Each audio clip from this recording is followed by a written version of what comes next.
কিশোরগঞ্জের পাখুন্দিয়া উপজেলার চণ্ডীপাশা ইউনিয়নের ৬ নং ওয়ার্ড। বিজিএফ কার্ড বিতরণকে ঘিরে এখানকার পরিস্থিতি এখন উত্তপ্ত আলোচনার কেন্দ্রবিন্দু। এর আগে ১৫ টাকা কেজি দরে ৩০ কেজি চাল বিতরণের অনিয়ম, স্বজনপ্রীতি ও কার্ড বিক্রির অভিযোগ উঠে স্থানীয় ইউপি সদস্য আব্দুল হাইয়ের বিরুদ্ধে। একটি কল রেকর্ড ছড়িয়ে পড়লে বিষয়টি নিয়ে শুরু হয় ব্যাপক সমালোচনা। কাটতে পাইছি না তবে কইতে বাইরে আইবো আল্লাহ কবে তুমি কইতে বাইরে আইতাছে আব্দুল্লাহ মেম্বারের টাকা কত নিতে? হ্যাঁ, ধরুন 13,700। আব্দুল্লাহ মেম্বারের 13,700 টাকা নিছে 3টা কার্ডের বিনিময়ে নাকি? হ্যাঁ। আচ্ছা আচ্ছা, ঠিক আছে। আমার কইতেছে 6,000 টাকা এখনো তো লইতাম এই না তোরা। হ্যাঁ আচ্ছা 3,000 টাকার মধ্যে হইলে মানে একটা কিছু করতে পারবাম। পরে 3টা কার্ডের আমি টাকা দিলাম, মানে গ্রাহক দিছে আমারে। হ্যাঁ, একটা দিছে দুইটা দিছে 9,000, একটা দিছে 4,000। কত হইলো? 2টা 9 একটা 60 13,000। 13,000 পরে 700 টাকা আমি আব্দুল্লাহ মেম্বার আমার ফোন থেকে বুঝিয়ে দিছি। হ্যাঁ আমার 200 টাকা লাগি ফাও ধরেছি বুঝলেন। 200 টাকা লাগে ফাও ধরেছে, পরে 700 টাকা আপনি করে দিছেন। হ্যাঁ 700 টাকা আমার ফোন থেকে আমি ঘুরিয়ে দিছি। এটা আমরা মেম্বারও জানে। হ্যাঁ তাই এটা আমরা মেম্বারও জানাই পরে জিনিসটা দিছি। আমি কই আপনি কোনটা দেন, নাহলে আমি দিতাম না। বেটেনের বিষয় তাদের আমার পাইতাইব। সম্প্রতি ঈদুল ফিতর উপলক্ষে 10 কেজি চালের বিজিএফ কার্ড বিতরণ নিয়েও উঠে প্রশ্ন। প্রকৃত উপকারভোগীরা কার্ড পেয়েছেন কিনা তা জানতে চাইলে নতুন করে ভীরুদের সৃষ্টি হয়। অভিযোগ রয়েছে, এই ঘটনায় ইউপি সদস্য আব্দুল হাই ক্ষিপ্ত হয়ে ওয়ার্ড বিএনপি সভাপতি কায়ুমের সহোদর ছোট ভাই শাহিনকে ডেকে নিয়ে হামলার চেষ্টা করেন। কিছুদিন আগে ঈদ উপলক্ষে যে বিজিএফ এর কিছু কার্ড আসছিল, আমার ভাই ছিল ঢাকা, তো অনেক লোকজন আমার কাছে আমার বাড়িতে আসছিল কিছু কার্ডের জন্য। তো আমাদের কাছে কার্ড ছিল না, কার্ড দিতে পারি নাই। 6 নং ওয়ার্ডের মেম্বার সাহেব আব্দুল হাই, ওনার কাছে ফোন দিলাম যে মেম্বার সাহেব কার্ড কোথায়, আপনার এর আগেও কার্ড বিক্রি করে লাইছেন, এলাকার মানুষ অভিযোগ দিছে, আমাদের কিছু কার্ড দেন। তো উনি এই কথা বলতে উনি থেকে আমাকে মানে ফোন দিয়ে বলছে তুই মাঠে আয়, তোরে দেখাইতেছি। তো আমি ওর বাড়ির পাশে একটা মাঠ আছে, ওইখানে গেলাম একা। তো ওরা লোকজন, ওনার ছেলেরা কিংবা উনি দাও বলম কোদাল নিয়ে আমাকে হত্যার উদ্দেশ্যে আসে। এলাকার লোকজন আমাকে মানে ফেরায় আমি এদিকে চলে আসি।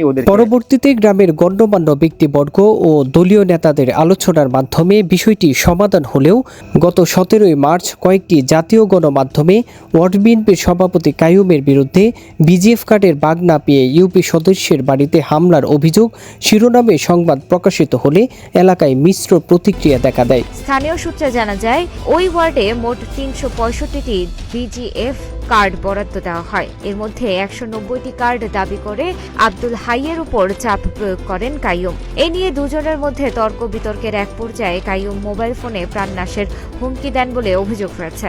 এরপর 20 থেকে 30 জনকে সঙ্গে নিয়ে অস্ত্রসহ আব্দুল হাইয়ের বাড়িতে হামলা চালানো হয়। স্থানীয়রা দ্রুত এগিয়ে এসে পরিস্থিতি নিয়ন্ত্রণে আনার চেষ্টা করেন।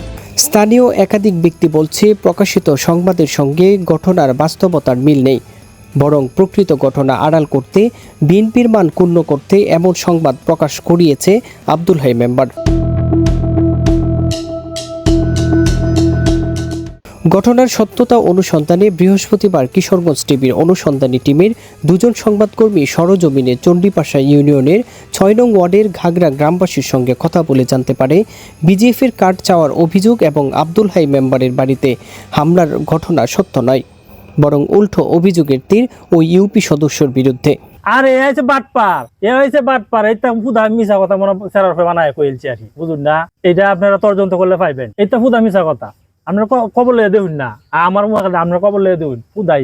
আব্দুল হাই মেম্বার তো আপনার দুর্নীতিবাজ, অনেক আগে থেকে দুর্নীতি করে, দুর্নীতি আগে থেকে দুর্নীতি করে। আবার হিন্দি আইছি এখন এছাড়া বিকল্প কোনো মেম্বার কাজের আর নাই, তার বাইর যাওয়ার আর গেলেই ফুলের খালি পুরান বাজার ঘুরি আমরা। এটা তো অনেক দূরে। কোনো হামলা টামলা না, এরকম কোনো কিছু শুনি নাই।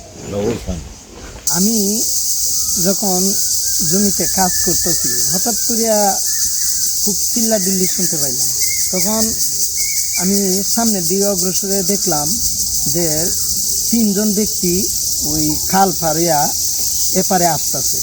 তাদের তিনজনের হাতেই একজনের হাতে কুদাল ছিল, একজনের হাতে একটা বলম ছিল, আরেকজনের হাতে একটা মুডার লাঠি ছিল। অল্প কিছুক্ষণ পরই তার পিছনে আরেকজন মহিলাও আসলো।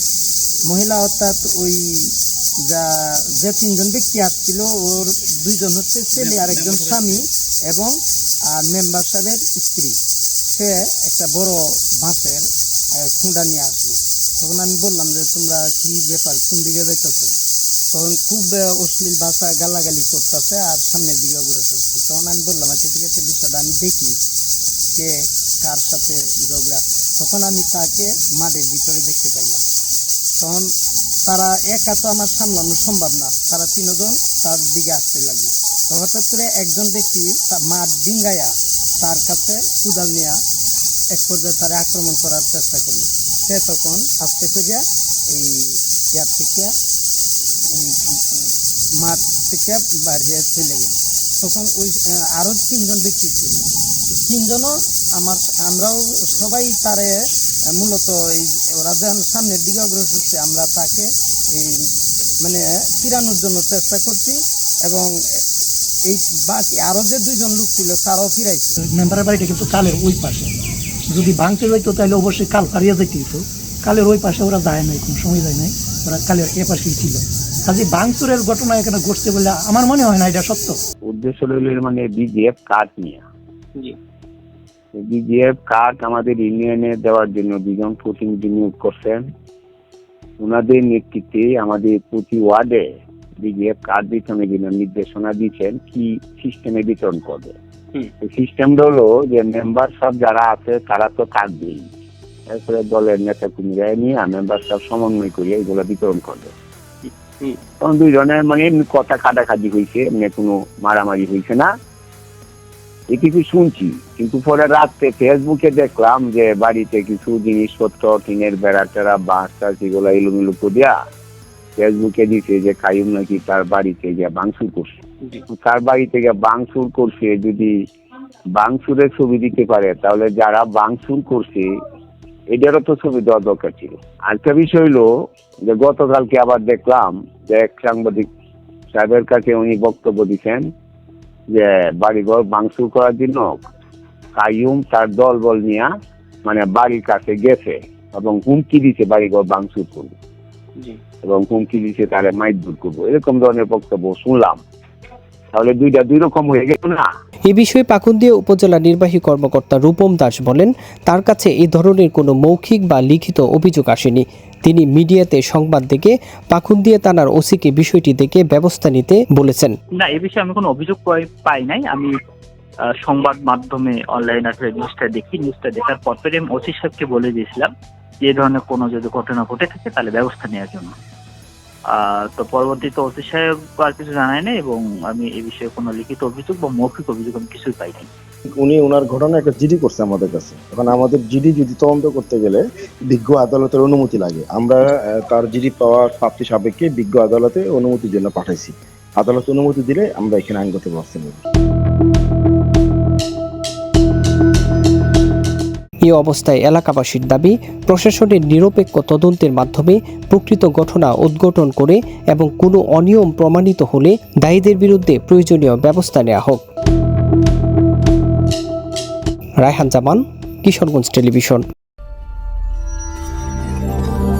আপনারা দেখছেন কিশোরগঞ্জ টেলিভিশন।